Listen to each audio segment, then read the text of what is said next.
देश के सबसे बड़े उद्योगों में शुमार रिलायंस इंडस्ट्रीज के फाउंडर धीरूभाई अंबानी का जब 2002 में निधन हुआ तो मुकेश अंबानी और अनिल अंबानी को विरासत में एक बड़ा कारोबारी साम्राज्य मिला। लोगों को उम्मीद थी कि दोनों भाई मिलकर अपने पिता के इस साम्राज्य को संभालेंगे और आगे बढ़ाएंगे, लेकिन पिता की मौत के बाद से ही दोनों भाइयों के बीच के रिश्ते खराब होने लगे। धीरूभाई अंबानी के निधन के 2 साल बाद ही दोनों भाइयों के बीच मतभेद जगजाहिर हो गए। दोनों भाइयों में इतनी कड़वाहट आ गई कि उनकी मां कोकिलाबेन को बीच में पड़ना पड़ा और 2005 में मां ने दोनों भाइयों के बीच रिलायंस के कारोबार का बंटवारा किया, जिसमें मुकेश के हिस्से में पेट्रोकेमिकल इंडस्ट्रीज आई तो अनिल को टेलीकॉम, फाइनेंस और एनर्जी यूनिट मिली। इस बंटवारे के साथ ही दोनों भाइयों के बीच प्रतिस्पर्धा बढ़ती चली गई। 2008 में रिलायंस कम्युनिकेशन ने दक्षिण अफ्रीका में MTN के साथ डील किया तो मुकेश अंबानी के लिए ये चौंकाने वाला था। ये ट्रांसकॉन्टिनेंटल डील थी जिस पर मुकेश अंबानी की कंपनी RIL ने कड़ी आपत्ति जताई। फिर उसी साल वैश्विक मंदी आई जिसकी मार अनिल अंबानी की कंपनियों को काफी गहरी पड़ी।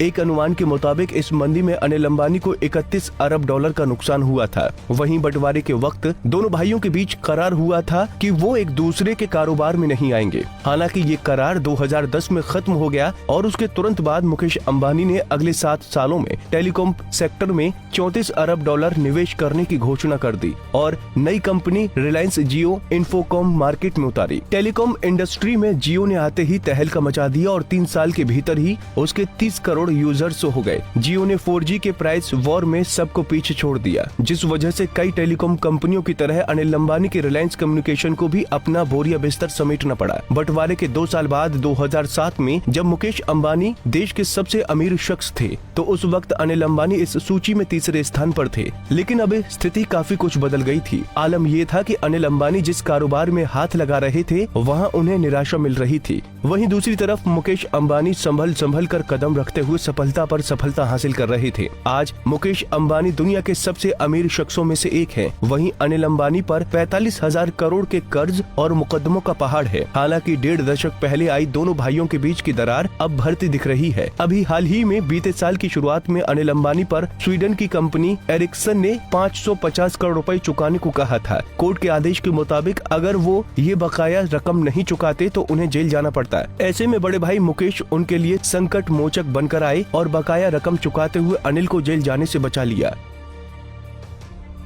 Bureau report, Punjab Kesari TV. हमसे जुड़े रहने के लिए हमारे YouTube चैनल को सब्सक्राइब करें और नई वीडियो की नोटिफिकेशन के लिए बेल आइकॉन को दबाएं।